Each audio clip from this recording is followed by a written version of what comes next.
نے کہا کہ حکومت بدلنے کی وجہ کیا تھی. جب ہم بار بار پوچھتے ہیں کہ وجہ کیا تھی، پاکستان تو ٹھیک ٹھاک چل رہا تھا، ہمارے فورن ریزروز اوپر جا رہے تھے، ہماری ایکسپورٹس اوپر جا رہی تھی، ڈالر کنٹرول میں تھا، مہنگائی دنیا کے معاملے میں مقابلے میں جو تھی وہ کنٹرول میں تھی.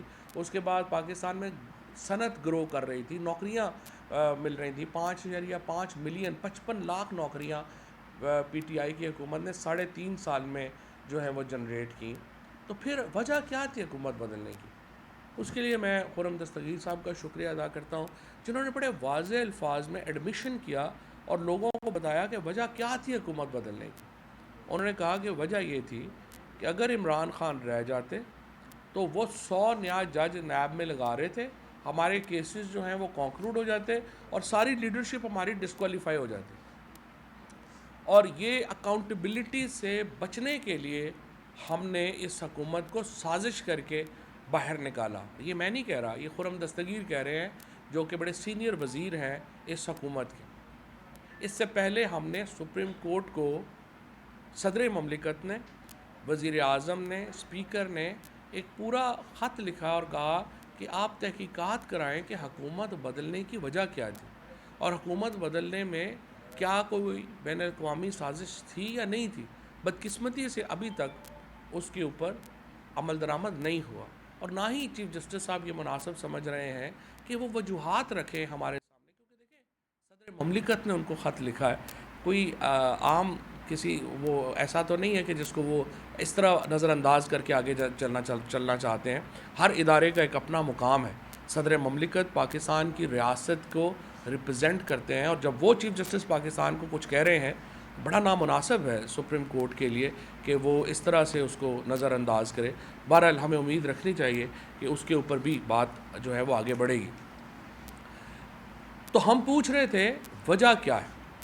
وجہ اب خرم دستگیر بتا رہے ہیں، وہ کہہ رہے ہیں کہ جی ہمیں انہوں نے آ کے نیب میں یہ کر دینا تھا. یہ دوسرا این آر او ہے جو یہ شریف فیملی اور زرداری فیملی جو ہے وہ پاکستان سے ریاست سے لے رہے ہیں. پہلا این آر او انہوں نے مشرف صاحب سے لیا، جب اس سے پہلے انہوں نے حدیبیہ جیسا کیس جس کو 1992-93 میں 42 ارب روپیہ شریف فیملی اٹھا کے لے گئی اور وہ کیسز سارے جو ہیں وہ ان کے معاف ہو گئے. اس کے بعد جتنے کیسز 2001 میں 2001 میں مشرف صاحب کی حکومت نے کھولے تھے، ایک این آر او 1 کے تحت وہ زرداری کے کیسز بھی معاف ہو گئے اور نواز شریف کے کیسز بھی معاف ہو گئے اور حکومت کو اس این آر او 1 کے ضمن میں پاکستان کی ریاست کو کئی 100 ارب روپے سے محروم ہونا پڑا. اب حکومت میں آ کے انہوں نے کیا کیا ہے، اور آج ہم نے جو کالی پٹی بھی باندھی ہے مصدق عباسی صاحب نے، میں نے، اور آج پوری طریقے انصاف جو ہے وہ بلیک ڈے منا رہی ہے. وہ ہم اس لیے آج بلیک ڈے منا رہے ہیں کہ آج کے دن جو نئے قوانین اس حکومت نے خود اقتدار میں آ کے خود کو ہی این آر او 2 دے دیا، اس کی امپلیمنٹیشن ہوئی ہے. اور ان قوانین کے آج یہ جو اپلائی ہوئے ہیں، اس کے بعد جو کل 1200 ارب روپے کے بددیانتی کے، کرپشن کے مقدمے جو نیب انویسٹیگیٹ کر رہا تھا، ان 1200 ارب میں سے 1100 ارب روپے کے مقدمے جو ہیں وہ نیب کی جورسڈکشن سے باہر نکل جائیں گے اور نیب صرف 100 ارب روپے کے مقدمے جو ہیں ان کو انویسٹیگیٹ جو ہے وہ کر سکے گا. یہ جو قانون جو آج امپلیمنٹ ہوا ہے، یہ ایک بدترین این آر او ہے جو اس حکومت نے خود کو دیا. پہلی بات تو یہ ہے کہ سب سے پہلی جو اصول ہے وہ یہ ہے، آپ پرسن اسپیسیفک لیجسلیشن نہیں کر سکتے. یہ نہیں ہو سکتا کہ آپ لیجسلیشن یہ کریں کہ اس لیجسلیشن کے نتیجے میں اے یا بی جو ہے اس کو آپ فائدہ دے دیں. قانون سب کے لیے برابر ہونا چاہیے، لیکن اس لاء کے ذریعے شریف فیملی اور زرداری فیملی جو ہے اس کو اسپیسیفکلی جو ہے وہ فائدے دیے گئے. سیکشن 14 جو ہے اس کو ختم کر دیا گیا ہے. برڈن آف پروف جو پہلے ایکیوزڈ کے اوپر تھا وہ شفٹ کر دیا گیا. یعنی پہلے یہ تھا کہ اگر زرداری صاحب کے اکاؤنٹ سے 5000 کروڑ روپیہ نکلے ہیں تو زرداری صاحب نے بتانا ہے کہ یہ 5000 کروڑ روپیہ ان کے اکاؤنٹس میں کیسے آیا. اب یہ سیکشن 14 ختم کر دیا گیا ہے اور یہ برڈن نیب کے اوپر شفٹ کر دیا گیا ہے کہ وہی بتائیں کہ زرداری صاحب کے اکاؤنٹ میں 5,000 کروڑ روپیہ جو ہے وہ کیسے آیا. پھر سیکشن 21G جو ہے اس کو omit کر دیا گیا ہے. اگر یہ بیرون ملک سے جو جنریٹ ہوئی ہے اگر کوئی ایویڈنس تو وہ اب کنسیڈر نیب جو ہے وہ نہیں کر سکے گا. جس طرح سے ایون فیلڈ کی یا جو پیناما کے کیسز ہیں یہ ان کو اسپیسیفک فائدہ پہنچانے کے لیے یہ امینڈمنٹ کی گئی ہے. سیکشن 21G جو ہے اس کو اب جو ہے انہوں نے ایلیمنیٹ کر دیا یعنی ریپیل کر دیا. ایسٹس کی ڈیفینیشن جو ہے اس کو تبدیل کیا گیا ہے اور اس میں کہا گیا ہے کہ جو بیوی بچوں رشتہ داروں یا کسی اور کے نام کے اوپر اگر کوئی ایسٹ ہے اس کو کنسیڈر نہیں کیا جائے گا. اب آپ مجھے بتائیے کہ جتنے یہ جو بے نامی ہیں جتنے جو زرداری اور یہ جو نواز شریف اور جتنے لوگ ان کے ہیں یہ کہ اپنے نام کے اوپر رکھیں گے اپنے ایسٹس؟ ان تمام نے دوسروں کے نام کے اوپر ایسٹس رکھے ہوئے ہیں اور انہوں نے نیب لاء میں امینڈمنٹ کر دی ہے کہ اب یہ دوسرے جو ایسٹس ہیں ان کو آپ نہیں دیکھ سکیں گے, صرف وہی ایسٹس دیکھ سکیں گے جو ان کے نام کے اوپر ہیں, یعنی جو بے نامی ایسٹس ہیں ان کو نکال دیا گیا ہے. اسی طرح سے جو سیکشن 9 ہے اس میں امینڈمنٹ کی گئی ہے اور جو standard of living beyond which is commensurate with a source of income جو تھا کہ آپ اپنی جو زندگی ہے وہ جو آپ کے نون سورسز آف انکم ہیں ان سے زیادہ گزار رہے ہیں اس کو بھی جرم کے طور کے اوپر ختم کر دیا گیا ہے اور اس کا بھی براہ راست فائدہ جو ہے وہ شریف فیملی کو ہوگا. سیکشن یہ میں اب آپ کو بتاتا ہوں کہ جو اسپیسیفک سیکشنز جو امینڈ کیے گئے ہیں ان سے کون کون سے اسپیسیفک کیسز جو ہیں ان کے اوپر فرق پڑے گا. سیکشن 21G یعنی جو بیرون ملک سے ایویڈنس آئی ہے اس کے اوپر آپ اب اس کو کنسیڈر نہیں کر سکتے. اس کے نتیجے میں مریم نواز شریف کا جو کیس ہے ایون فیلڈ کا وہ ختم ہو رہا ہے. پھر section 9AX section 5 sub section S اس میں یہ کہا گیا ہے کہ جو چیٹنگ پبلک ایٹ لارج کو تھی, پبلک ایٹ لارج کو چیٹنگ کے لیے انہوں نے کر دیا تھا کہ جو تمام لوگ جنہوں کو جیسے فار ایگزامپل ہاؤسنگ کے سیکٹرز ہیں جہاں پہ آپ نے ہاؤسنگ کالونیز ان کو لارج کیا, جیسے ڈبل شاہ کا کیس تھا یہ پبلک ایٹ لارج جو ہے اس کی انہوں نے کر دیا ہے کہ اس کو 76 لوگ جو ہیں ان کے اوپر جو ہے وہ لے کے آ جائے, 100 سے کم کر کے 76 کر دیا. اور اس کی وجہ کیا ہے, آشیانہ 76 لوگ, پہلے 50 لوگوں کو اگر آپ چیٹنگ کرتے تھے تو اس کا مطلب یہ تھا کہ وہ چیٹنگ ایٹ لارج ہے. اب 50 سے بڑھا کے اس کو 100 کر دیا ہے. اور وہ کیوں کر دیا ہے کہ خواجہ سعد رفیق کا جو کیس ہے آشیانہ والا اس میں 76 لوگ جو ہیں وہ شامل ہیں تاکہ ان کو اسپیسیفک جو ہے وہ فائدہ دیا جا سکے. اس کے بعد سیکشن 14 جو ہے آپ نے منی ٹریل دینی تھی اگر آپ نے کوئی ایسٹ خریدا ہے. وہ نواز شریف کے جو سارے ایسٹس ہیں لنڈن میں ایون فیلڈ وغیرہ منی ٹریل کی شرط جو ہے وہ ختم کر دی گئی ہے. اسی طریقے سے جو نیب کی اٹانومی ہے اس کو ختم کر دیا گیا ہے اور اب وہ منسٹری آف انٹیریئر کے ماتحت کر دی گئی ہے. پہلے وہ پریزیڈنٹ آف پاکستان کو اپنی رپورٹ دیتی تھی اور اس کے ماتحت تھی, اب اس کو انہوں نے انٹیریئر منسٹری کے تحت جو ہے وہ کر دیا ہے. سیکشن 9A5 جو ہے اس میں انہوں نے ایسٹس کی ڈیفینیشن جو ہے وہ چینج کی ہے. لہٰذا اب جو فلودے کا کیس ہے, جو شہباز شریف کا اور زرداری اور بلاول کے جو اکاؤنٹس کے کیسز ہیں وہ کلوز جو ہیں وہ اس لیے ہو جائیں گے کیونکہ وہ ایسٹس جو ہیں وہ دوسروں کے نام ہیں. اسی طرح سے جو سیکشن 4 ہے اس میں راجہ پرویز اشرف جو اسپیکر صاحب ہیں, شاہد خاقان عباسی, ان کے مقدمے جو ہیں وہ کلوز کرنے کے لیے اس کو جو ہے وہ امینڈ کیا گیا ہے. بیوروکریٹس اور پولیٹیشنز جو ہیں ان کو پہلے ثابت کرنا ہوگا کہ ان کی میلا فائڈی انٹینشن تھی, اس کے بعد جو ہے آپ ان کو کویسچن کر سکیں گے. سیکشن 5E میں بے نامی دار کی جو ڈیفینیشن ہے اس کو تبدیل کر دیا گیا ہے اور اب اس میں جو اسپاؤس ہیں, ایسوسیٹس ہیں, ڈپینڈنٹس ہیں ان کو ایکسکلوڈ کر دیا گیا ہے. سیکشن 5U جو ہے اس میں جو سولینز ہیں جو کہ سرکار کے ملازم نہیں ہیں لیکن وہ کنائمس میں تھے ان کو ہٹا دیا گیا ہے. لہٰذا جو سولینز جو شامل تھے سرکار کے ساتھ کنائمس کر کے رشوت لینے میں اب ان کے کیسز جو ہیں وہ بھی ختم کر دیے گئے ہیں. اسی طرح سے آپ نے جو بھی جو بیوروکریسی ہے اس کے فیصلے جو ہیں جس کے نتیجے میں گورنمنٹ کو نقصان پہنچا ہے ریاست کے, ان کیسز میں ثابت کرنا ہوگا کہ یہ فیصلہ بیوروکریٹ نے لیا تھا اور اس سے اس کو مانیٹری بینیفٹ ہوا تھا. پہلے یہ تھا کہ اگر غلط فیصلہ کیا ہے تو آپ وہ کیسز جو ہے وہ ایکسپلین کرتا تھا، اب انہوں نے وہ بیوروکریٹس کو بھی یہ فائدہ دے دیا ہے۔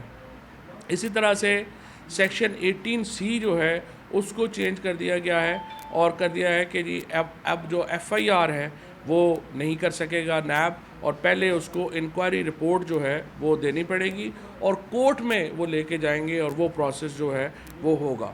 6 مہینے میں اگر انکوائری رپورٹ فائنل نہیں ہوتی تو کیس جو ہے وہ ویسے ہی ختم کر دیا جائے گا۔ اس کے بعد جو سیکشن 23 ہے اس کو ابالش کر دیا گیا ہے، اور جو ایکیوز ہے وہ اپنے ایسٹس اب جو ہے وہ لیکویڈیٹ کر سکتا ہے، اور وہ پہلے یہ تھا کہ اگر آپ کے ایسٹس ہیں آپ بیچ نہیں سکتے جب تک کیس نہیں ہوتا، اب آپ اس کو آرام سے اپنے ایسٹس بیچیں اور ملک سے باہر چلے جائیں۔ اللہ خیر صلی اللہ ECL آپ کو پتہ ہے کہ پہلے ہی انہوں نے اس کو ختم کر دیا۔ سیکشن 24F جو ہے اس کو بھی انہوں نے ابالش کر دیا گیا ہے، اور اب چیئرمین جو ہے وہ نوٹیفائی نہیں کر سکے گا پولیس اسٹیشن اور کسی جو جگہ ہے اس کو جیل ڈکلیئر نہیں کر سکے گا، اور یہ بیسکلی جو وٹنسز کو پروٹیکٹ کرنے کے لیے جو پروویژن دی گئی تھی اس کو انہوں نے کر دیا ہے ختم۔ اس کیسز میں ایک جس طرح میں نے پہلے بتایا کہ اب اس کو نیب کو FIA کی طرح انٹیریئر منسٹری کے انڈر جو ہے وہ ڈال دیا گیا ہے۔ سو اب بنیادی طور کے اوپر جو 6 طرح کے کیسز ہیں، 80% کیسز تو نیب سے نکل گئے، جیسا میں نے پہلے بتایا کہ 1200 ارب روپے کے کل کیسز تھے، ان میں سے 1100 ارب کے کیسز جو ہیں وہ تو نیب سے نکل گئے، اور صرف وہ کیسز جو 100 ارب کے ہیں جو کہ ادھر ادھر کے یہ ہاؤسنگ ایجنسیز وغیرہ کے ہیں وہ رہ گئے ہیں۔ یہ ایفیکٹولی NRO2 ہے جس کو آج جو ہے یہ امپلیمنٹ کیا ہے۔ صدر مملکت نے اس کو سائن کرنے سے انکار کر دیا، انہوں نے کہا کہ میں اس کو سائن نہیں کروں گا، انہوں نے واپس بھیجا، لیکن ایک صرف میجورٹی سے انہوں نے اس کو جو ہے وہ چینج کیا۔ سو پاکستان میں اس وقت ایک جو ہے وہ ایک عجیب و غریب قسم کا ایک معاملہ چل رہا ہے جس میں مدعی بھی وہ خود ہے، منصف بھی وہ خود ہے، اور انہوں نے اپنے کیسز میں ہی خود کو یہ فیصلہ دے دیا ہے کہ یہ سارا کام ہم اس کو جو ہے وہ لے کے کریں گے، جس کے نتیجے میں پاکستان میں افیکٹولی آپ نے اکاؤنٹیبلٹی جو ہے وہ ختم کر دی ہے، آپ نے NRO2 جو ہے وہ خود کو دے دیا ہے، اور پاکستان کے اندر اب کھلی آزادی ہے، آپ جو کرنا چاہیں وہ کریں۔ تو میں مصدق عباس صاحب سے کہوں گا کہ اس میں اگر جو ہے کچھ ایڈ آپ کر دیں اور پھر ہم سوالات لیں۔ بسم اللہ الرحمن الرحیم۔ فواد صاحب نے تقریباً کمپلیٹ انالیسس تو کر دی ہیں، چند ایک چیزیں میں اس میں مزید ہائی لائٹ کرنا چاہوں گا۔ جس طرح میں شروع میں کہا تھا کہ کوئی بھی ایک یہ سیٹل پرنسپل آف لا ہے کہ پرسن اسپیسیفک لا کوئی نہیں بن سکتا، اور اگر آپ کو یاد ہو تو نواز شریف صاحب کو جب نون لیگ کا ہیڈ بنایا گیا تھا اور ایک قانون پاس کیا گیا تھا تو اس کو سپریم کورٹ نے اینل کر دیا تھا، ختم کر دیا تھا، بیکاز وہ انڈیویجول اسپیسیفک لا تھا۔ دوسری بات یہ ہے کہ ایک بیسک فنڈامنٹل ہوتا ہے لا کا کہ کوئی مجرم اپنے جرم کا قاضی نہیں بن سکتا۔ یو کی ناٹ بی دا جج آف یور اون کاز، آپ اپنے لیے خود لیجسلیشن نہیں کر سکتے۔ تو یہ وہ دو فنڈامنٹل ریزنس ہیں جس کے اوپر آئی تھنک سپریم کورٹ کو سو موٹو ایکشن لینا چاہیے، اور اس میں 2 PLDs میں ریفر کروں گا۔ ایک جو جون 2013 کی ہے جس میں سپریم کورٹ نے یہ مینٹین کیا تھا کہ اینٹی کرپشن لاز جو ہیں وہ ANF لا یعنی کہ انسداد منشیات سے زیادہ سخت ہونے چاہیے، کیونکہ یہ انسانیت کے ساتھ ایک جرم ہے، یہ سوشل کرائم ہے، ہینیس کرائم ہے۔ اس وقت اس کے بعد دوسرا جو ہے PLD جو ہے 2002 کی ہے اسفندیار ویلی کیس کی، جہاں پہ ایک سیکشن کو ویلیڈیٹ کیا گیا تھا ڈسکشن کے بعد، اور اس میں نیب کے لا کے اندر تقریباً 69 کے قریب امینڈمنٹس لائی گئی تھی۔ تو یہ کہنا کہ یہ ڈریکورین لا ہے، جنرل مشرف کا بنا ہوا ہے، یہ بات غلط ہے۔ اس کو سپریم کورٹ نے 2002-2003 میں دوبارہ ری رائٹ کیا تھا۔ اس کے علاوہ سب سے امپورٹنٹ بات یہ ہے کہ ایک پوزیشن تو لیجسلیشن نے لے لی ہے، اس پہ پریزیڈنٹ کے بڑے ڈیٹیل ریمارک واپس گئے ہیں، ایک سیکشن کے اوپر پریزیڈنٹ نے ڈسکشن کی ہے، اور پریزیڈنٹ نے جو پہلی بات کہی ہے انہوں نے یہ کہا کہ یہ اسپیشل لا تھا، آپ نے اس کا حلیہ بگاڑ کے اس کو CRPC 1898 سے بھی نیچے لے کے چلے گئے ہیں، لہذا اس کو اب ریکنسیڈر کریں۔ لیکن کیونکہ جس طرح فواد صاحب نے بتایا یہ ایک سیلف موٹیویٹڈ معاملہ تھا، اس لیے اس کو انہوں نے دوبارہ ریوزٹ تو نہیں کرنا تھا. اور جس طرح انہوں نے کہا کہ اس وقت تقریباً 1100 سے 1200 ارب کے کیسز ہیں جو انکوائری ہیں, انویسٹیگیشن میں ہیں, ٹرائل میں ہیں, اپیل میں ہیں, پلی بارگین میں ہیں, وہ 100% افیکٹ ہو جائیں گے. اور نیب کا ادارہ جو ہے وہ آج سے تقریباً غیر مؤثر ہو چکا ہے. اور یاد رہے کہ نیب کا ادارہ جو ہے دنیا میں ایسٹس ریکوری میں ٹاپ آف دا لائن ادارہ ہے. اس پہ جب آپ 1 روپیہ خرچ کرتے ہیں یہ آپ کو 50 روپیہ ریکور کر کے دیتا ہے, اور وہ بھی وہ پیسہ جو مکمل ڈوب چکا ہوتا ہے. لہذا جو ہے استدعا یہی ہے کہ اس لا کو جو ہے دوبارہ ری ویلیڈیٹ کیا جائے انہی لائنز میں جو سپریم کورٹ نے اس کے اوپر لی ہوئی ہیں, اور انہی لائن کے اوپر جس میں پریزیڈنٹ آف پاکستان نے پوزیشن لی ہے. 2 چیزیں میں مزید واضح کرنا چاہوں گا. فواد صاحب نے اسے تھوڑا سا ٹچ کیا کہ ایک بڑا مزاحیہ قسم کا اس کے اندر ایک سیکشن ایڈ کیا گیا ہے کہ نیب پہلے انکوائری کرے گا, انکوائری کر کے ایکیوز کو, کرپٹ کو بلائے گا, اسے کہے گا حضور والا یہ آپ کی انکوائری ہے, آپ اجازت دیتے ہیں کہ ایف آئی آر درج کریں. اس کو انکوائری ہینڈ اوور کی جائے گی. وہ کیا کرے گا, وہ انکوائری کو اٹھائے گا, سیدھا کورٹ میں چلے جائے گا, نیب کا کیس وہیں پہ ٹھپ ہو جائے گا. دوسرا ایک پروٹیکشن تھی, جو بھی اپروور بنا کرتا تھا نیب کے اندر, ہم اس کے گھر کو ایک سب جیل ڈیٹیل کر کے اس کو پروٹیکشن دیا کرتے تھے. آج یہ پروٹیکشن ختم ہو گئی ہے کیونکہ چیئرمین نیب کی پاورز کو ختم کر دیا گیا. باقی سیکشن بہت ساری ہیں جو فواد صاحب نے کور کر لی ہیں, لیکن جو اصل بات ہے وہ یہی ہے جس کی طرف میں دوبارہ اسپیسیفائی کروں گا کہ یہ انڈیویجول اسپیسیفک لا ہے. یہ ایک لگتا ایسے ہے کہ ایک کیس کو سامنے رکھا گیا اور دیکھا گیا کہ یہ کیس کون سی سیکشن کے تحت بنا, اور اس سیکشن کو یا اڑا دیا گیا یا اس سیکشن کو اپروپریٹلی ایمنڈ کر دیا گیا, تاکہ کل جب درخواستیں جائیں کورٹ کے اندر, کورٹ کے ہاتھ بندھے ہوں اور کورٹ ان کو خلاف کوئی ایکشن نہ لے سکے. اس کے خلاف اگر کوئی آپ کا سوال ہو تو سوال یہی اٹھتا ہے کہ نیب نے ریکوریاں کتنی کی. نیب خرچ زیادہ کرتا ہے اور ریکوری کم کرتا ہے. آپ سے دوسرا فلسفہ کیا سیاسی طور پہ اس کا استعمال آپ سے پہلے ہوتا رہا, آپسی دور میں بھی ہوتا رہا اور آئندہ بھی ہو سکتا تھا؟ دیکھیں نیب کا بجٹ دیکھ لیں, وہ انکوائریز ہیں جو ٹوٹل ریکوریز ہیں وہ بتا دیں جو 487. آپ نیب کی ٹوٹل دیکھ لیں کہ نیب کے اوپر 22 سال کے اندر بجٹ کتنا آپ نے دیا. نیب کو آپ نے جو بجٹ دیا یہ تقریباً 23 ارب کے قریب آپ نے بجٹ دیا. نیب نے آپ کو ریکوری کر کے دی 850 بلینس کی. ابھی آپ تقسیم کر لیں, میں نے تو 1 اور 50 کی فگر آپ کو دی ہے, یہ تقریباً 1 اور 60 کے قریب بنتا ہے.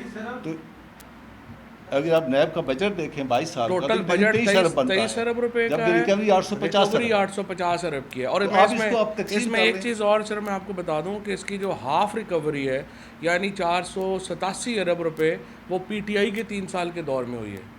یہ باقی جو سارا نیب بنا ہے اس کی 0.5% ریکوری باقی ساری ٹینیور کی ہے, اور 3.5 سال جو پی ٹی آئی کے ہیں اس میں 487 ارب روپے ریکوری ہوئی ہے.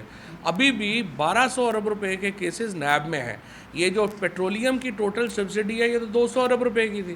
اگر آپ یہ نیب کی ریکوری کرا کے جو آپ یہ اس وقت کہہ رہے ہیں کہ پیٹرولیم میں بڑا ظلم کر دیا, یہ پی ٹی آئی کی حکومت نے 200 ارب روپیہ دے کے پیٹرول اور بجلی سستی کر دی, آپ یہ نیب کی ریکوری اگر 1200 میں سے آپ 400 ارب روپیہ ریکوری کر کے بجلی اور تیل جو ہے اس کو سستا کر سکتے تھے.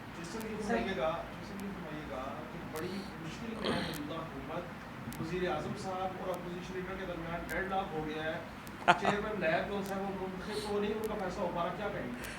دیکھیں میں یہ سمجھتا ہوں کہ یہ تو ایک تھیٹر اسٹیج ڈرامہ ہے جس میں شہباز شریف اور راجہ ریاض دو جو ہیں وہ مین کریکٹر ہیں. لاہور میں چونکہ تھیٹر ختم ہو گیا ہے تو انہوں نے اسلام آباد اسمبلی میں شفٹ کر لیا ہے. تو میرا یہ خیال ہے کہ یہ چیئرمین لوٹا ایسوسی ایشن اور جو ان کے وزیر اعظم ہیں لوٹوں کے, ان کے درمیان میں یہ ایک مقابلہ چل رہا تھا اسٹیج ڈرامے کا, تو وہ یہ لوگ انجوائے کر رہے ہیں. ظاہر ہے اس پہ کون مذاق لے گا. انہوں نے تو الٹا کام کیا, جیسا عباس صاحب نے بھی کہا, انہوں نے تو نیب ہی ختم کر دیا ہے. چیئرمین نیب اب لگ کے کسی نے کرنا کیا ہے. اب چیئرمین نیب جو تھا وہ پہلے یہ تھا کہ ایک انڈیپینڈنٹ باڈی تھی, اب انٹیریئر منسٹری کے انڈر ہے. تو آپ مجھے بتائیں کہ لگے گا کون اس کے اوپر. یہ بتائیے گا کہ پارلیمنٹ میں جب قانون ساز ہوئی ہے تحریک انصاف کو مستعفی تھی, لیکن جب جوائنٹ سیٹنگ میں تحریک انصاف کے اراکین نے کسی قسم کی کوئی مزاحمت نہیں کی بلکہ غیر اعلانیہ بائیکاٹ کیا, اس میں تحریک انصاف جو ہے وہ حکومت کے ساتھ کتنی حصہ دار ہے کہ آسانی سے انہوں نے ان کو قانون سازی کرنے دیا. اور دوسرا سوال, جو تحریک انصاف بار بار ایک ہائپ کریٹ کی گئی تھی جو الیکشن ہے وہ فوری کروائے جائیں.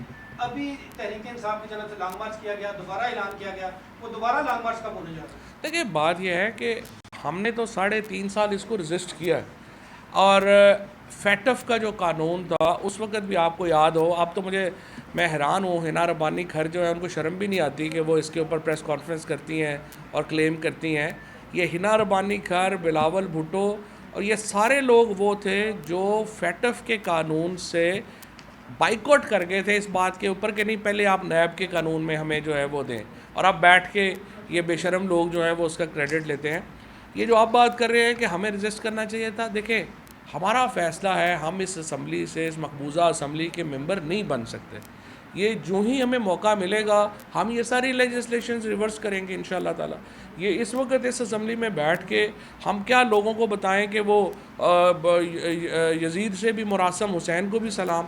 یہ تو نہیں ہو سکتا کہ ایک طرف ہم کہیں کہ یہ ساری امپورٹڈ اسمبلی ہے اور اوپر سے ہم اسمبلی کے اندر بھی بیٹھ جائیں. سو یہ ہمارا پولیٹیکل فیصلہ ہے. یہ سب عدالت کی جانب سے کہا گیا تھا احتساب کے عمل کو تیز کرنے کے لیے. ابھی جس طرح سے یہ آپ بتا رہے ہیں نیب کے قوانین کم کیے گئے ہیں اور فائدہ دیا جا رہا ہے کنفرنس کو, تو آپ اس معاملے میں عدالت سے رجوع کریں گے کسی گراؤنڈ پر؟ سپریم کورٹ اس کے اوپر پہلے ہی ایک جو ہے وہ سو موٹو لے چکی ہے. تحریک انصاف نے اس لیجسلیشن کو چیلنج کرنے کا فیصلہ کیا ہے. ہماری طرف سے اس کے اوپر پٹیشن جو ہے وہ تقریباً فائنل ہو گئی ہے. یہ تحریک انصاف اور عمران خان چیئرمین دونوں کی طرف سے ہم سپریم کورٹ کو رجوع کر رہے ہیں ان کے خلاف.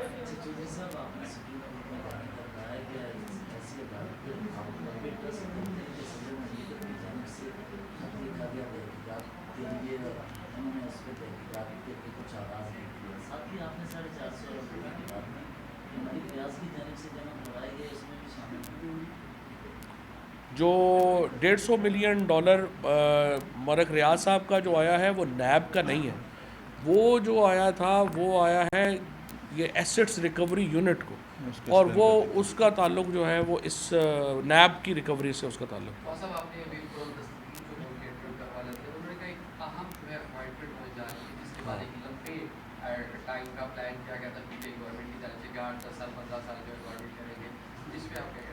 آٹھ 10-15 سال سدا بادشاہی اللہ کی ہے. جو لوگ اس طرح سوچتے ہیں نا 15 سال 20 سال, یہ نواز شریف کی اور زرداری کا پرابلم ہی ہے. یہ سوچتے ہیں ہم نے بننا ہے ساری عمر ہم نہیں رہنا ہے. یہ بادشاہی جو ہوتی ہے نا یہ ہمارے جیسے ملکوں میں کوئی 15 سال کی نہیں سوچتے. یہ تو 6 8 مہینوں کا سوچ کے چلنا پڑتا ہے. یہ آرمی میں جو بھی تعیناتی ہو جائے آرمی چیف ہوتا ہے.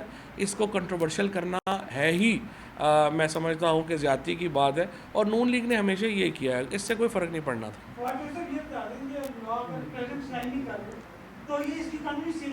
دیکھیں پریزیڈنٹ کے پاس اختیار یہ ہے کہ وہ ایک دفعہ اس کو ریجیکٹ کر کے واپس بھیج دیتا ہے, لیکن جب جوائنٹ سیشن سے دوبارہ پاس ہو جاتا ہے تو وہ 10 دن کے بعد آٹومیٹک لا بن جاتا ہے. آج چونکہ 10واں دن ہے تو اس لیے یہ لا جو ہے وہ آج بن گیا ہے, ڈسپائٹ دا فیکٹ پریزیڈنٹ نے اس کو سائن نہیں کیا. 240 پہ آپ نے اس کو کہا ہے کہ کالعدم قرار دیا جائے. آخر کیا شواہد اور کیا رپورٹ آپ کے سامنے پیش ہوئی ہے؟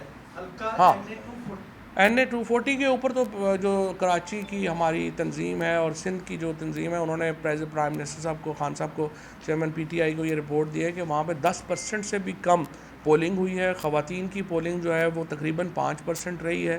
اور الیکشن کمیشن اس سے پہلے ڈسکا کا جو ہمارا الیکشن تھا اس کو 22 پولنگ اسٹیشنز کے اوپر دھاندلی کی بنا کے اوپر انہوں نے کہا کہ جی اس کو ہم روک رہے ہیں. تو الیکشن جو کراچی کا الیکشن ہوا ہے وہ تو بالکل ہی نمائندہ نہیں ہے, لہٰذا وہاں پہ دوبارہ الیکشن ہونا چاہیے. Thank you G.